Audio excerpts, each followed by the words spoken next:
Hi guys, Malayali from India ലിവിംബോളിയുടെ പുതിയ ചിത്രമാണല്ലോ നേരെ കണ്ടിട്ട് പറയാം. സ്ക്രീൻ ടു സിനിമ കണ്ട് വീട്ടിലെത്തി. ഇതിന് മുന്നേ ഒരു ഗംഭീര എക്സ്പീരിയൻസ് എനിക്ക് ഇങ്ങനെ ഉണ്ടായിട്ടുള്ളത് ബോസ് ആൻഡ് കോ എന്നുള്ള സിനിമ കണ്ടപ്പോഴും സാറ്റർഡേ നൈറ്റ് എന്നുള്ള സിനിമ കണ്ടപ്പോഴും ആയിരുന്നു. പിന്നെ തങ്കമണി കണ്ടപ്പോഴും അതിഗംഭീരമായ ഒരു എക്സ്പീരിയൻസ് ആയിരുന്നു എനിക്ക് ഈ സിനിമ എന്ന് പറഞ്ഞു കഴിഞ്ഞാൽ. ബോസ് ആൻഡ് കോ ഒക്കെ എത്ര കിടിലം പടമാണെന്നുള്ളത് ഈ സിനിമ കണ്ടപ്പോൾ എനിക്ക് കുറച്ചും കൂടി മനസ്സിലാക്കാൻ പറ്റിയെന്നുള്ളതാണ്. പിന്നെ നമ്മുടെ വർഷങ്ങൾക്ക് ശേഷത്തിലൂടെ തിരിച്ചു വന്ന നിവിൻ പോളിയും നമ്മുടെ സ്വന്തം ധ്യാൻ ശ്രീനിവാസനും തിരികെ ട്രാക്കിലേക്ക് എത്തിയിട്ടുണ്ട്. വേറെ ലെവൽ പെർഫോമൻസ് ആയിരുന്നു. ഇതിലെ കോമഡികളൊക്കെ ഉണ്ടല്ലോ ഭയങ്കരമായിട്ട് വർക്കൗട്ട് ആയിട്ടുണ്ട്.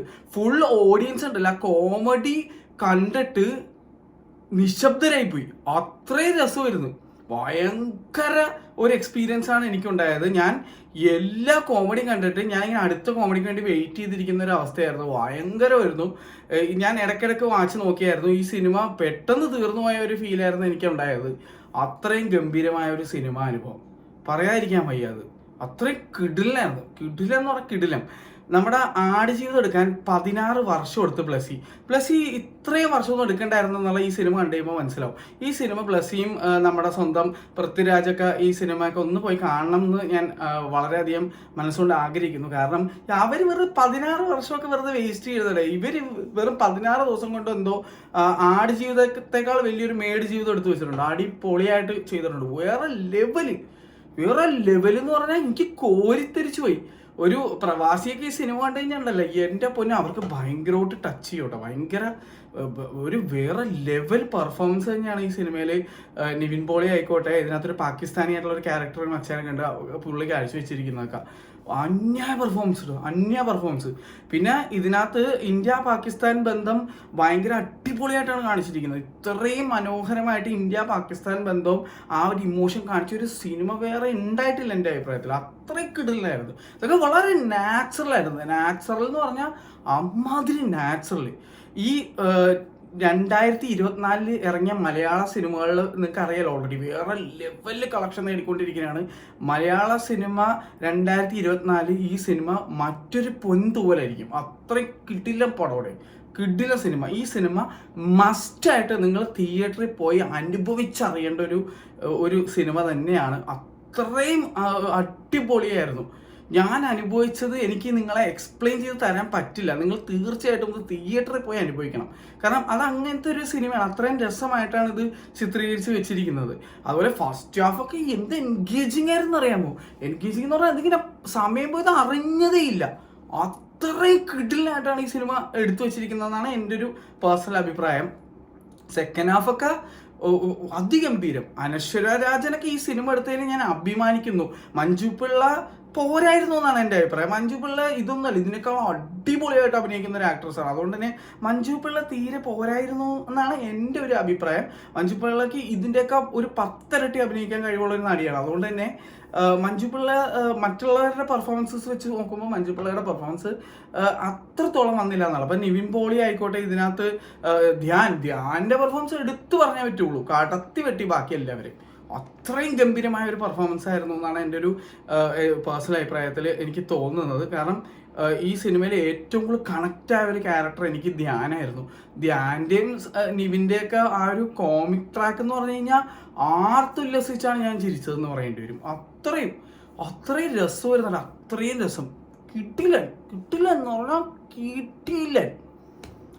ഈ സാറ്റർഡേ നൈറ്റ് ഫീവർ ഒന്നും അല്ലല്ലോ, എന്താണ് ആ സാറ്റർഡേ നൈറ്റ് പടത്തിന് ശേഷം ഞാൻ ഇത്രത്തോളം എൻജോയ് ചെയ്തൊരു പടം ഇതാണെന്ന് പറയേണ്ടി വരും. ഞാൻ പറഞ്ഞില്ലേ, ഞാൻ വീണ്ടും പറയുന്നത് ബോസ് ആൻഡ് കോ ഒക്കെ വേറൊരു തരത്തിലുള്ള പടമാണെന്ന് എനിക്ക് ഇത് കണ്ടപ്പോൾ മനസ്സിലായി. അത് ബോസ് ആൻഡ് കോ എന്ന് പറഞ്ഞാൽ വേറൊരു രീതിയിൽ നമുക്ക് എൻജോയ് ചെയ്യാൻ പറ്റുന്ന ഒരു പടമാണെന്നുള്ള കാര്യം ഞാൻ ഇത് കണ്ടപ്പോൾ ഞാൻ തിരിച്ചറിഞ്ഞു എന്നുള്ളതാണ്. അപ്പോൾ എന്തായാലും നിവിൻ്റെ ഈ ഒരു കംബാക്ക് അതിമനോഹരമായിരിക്കുന്നു.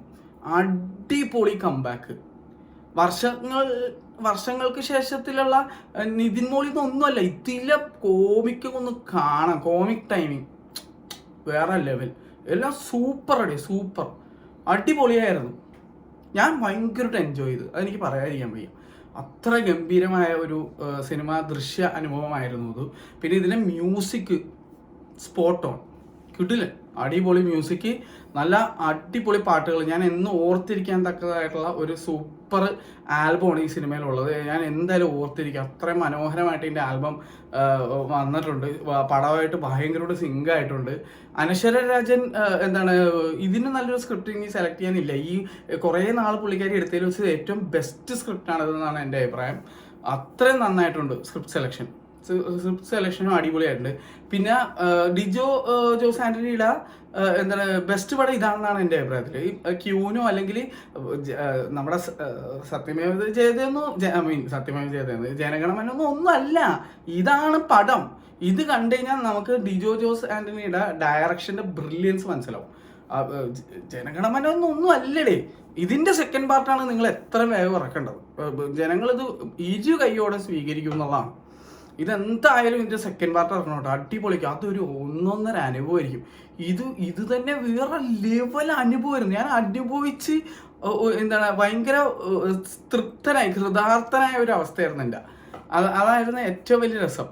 പിന്നെ കുറേ നാളായിട്ട് നല്ല നല്ല സിനിമ കണ്ടുകൊണ്ടിരിക്കുന്നതിൻ്റെ കൊണ്ട് തന്നെ ഇതും കൂടി അങ്ങനെ കണ്ടപ്പോൾ ഭയങ്കര ഒരു ഫ്ലോ കിട്ടി. മലയാള സിനിമേനെ ഈ സിനിമ വീണ്ടും ഒരു പൊൻതൂവലായതുകൊണ്ട് എന്തായാലും ആ ഒരു മലയാള സിനിമ എന്നുള്ള ഓരോരോ സ്റ്റേറ്റിൽ ഇപ്പോൾ ഭയങ്കര ചർച്ചാ വിഷയമായിക്കൊണ്ടിരിക്കുന്നതാണല്ലോ.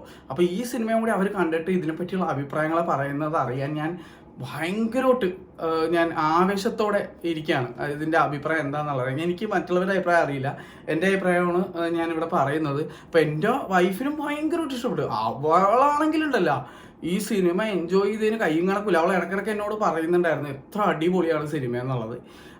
അതുപോലെ അവൾക്കാണ് തീരെ വയ്യാണ്ടിരിക്കണമായിരുന്നു. എനിക്കും ചെറിയ രീതിയിൽ പനിയൊക്കെ മാറി നിൽക്കണമായിരുന്നു. അവൾക്ക് ചെറിയ രീതിയിൽ കോൾഡ് കാര്യങ്ങളുണ്ടായിരുന്നു. എന്നിട്ടും അവൾക്ക് ഈ സിനിമ മനോഹരമായിട്ട് എൻജോയ് ചെയ്യാൻ പറ്റിയെന്നുള്ളതാണ്. അപ്പോൾ as A movie this was super, brilliant making, അടിപൊളി. പിന്നെ പോപ്പേഴ്സൊക്കെ ആയിട്ട് കുറച്ച് ടീമുകൾ വന്നിട്ടുണ്ടായിരുന്നു. അവർ പക്ഷെ ഞങ്ങൾ എൻജോയ് ചെയ്തിട്ടില്ല എന്നാണ് എനിക്ക് തോന്നുന്നത്. ഞങ്ങളാണ് നല്ല രീതിയിൽ എൻജോയ് ചെയ്തതെന്നാണ് എനിക്ക് ഫീൽ ചെയ്തത്. എന്തായാലും മനോഹരമായൊരു സിനിമ, അടിപൊളിയായിട്ടുണ്ട്. ഇപ്പം വന്നിരിക്കുന്ന ഒരുപാട് മലയാള സിനിമ എന്നുള്ള ആ ഒരു നല്ല രീതിയിൽ പോയിക്കൊണ്ടിരിക്കുന്ന സിനിമകളുടെ ഇടയിലേക്ക് ഈ സിനിമ ഇറക്കിയത് വളരെയധികം നന്നായി. കാരണം ആ ഒരു ഫ്ലോ നല്ല രീതിയിൽ ഇപ്പോൾ പോയിക്കൊണ്ടിരിക്കുകയാണ്. അപ്പോൾ ആ ഫ്ലോയിലേക്ക് ഈ സിനിമയും കൂടി കൊണ്ടുവന്നത് വളരെയധികം നന്നായി.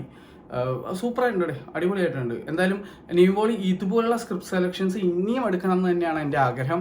എന്നാലേ ഇടയ്ക്കിടയ്ക്ക് നമുക്ക് വർഷങ്ങൾക്ക് ശേഷം പോലുള്ള കംബാക്കുകളും നമുക്ക് ഇമ്പാക്റ്റ്ഫുൾ ആയിട്ട് ഫീൽ ചെയ്യുള്ളൂ. അങ്ങനെയാണ് എനിക്ക് തോന്നുന്നത്. എന്തായാലും അപ്പോൾ വളരെ മനോഹരമായൊരു സിനിമ. പിന്നെ ഇതിനകത്ത് വേറെ അഭിനയം കാഴ്ചവെച്ചിരിക്കുന്ന ആൾക്കാരുടെ ലിസ്റ്റ് നോക്കി കഴിഞ്ഞാൽ ധ്യാനാണ് ടോപ്പിൽ. ധ്യാൻ വേറെ ലെവൽ അഭിനയം. അത് കഴിഞ്ഞ് നിവിൻ പോളി ഒരുപാട് ഡിഫറെൻ്റ് ആയിട്ടുള്ള രീതിയിലുള്ള ഭാവാഭിനയങ്ങളൊക്കെ കാഴ്ചവെച്ചായിട്ട് എനിക്ക് ഫീൽ ചെയ്തു.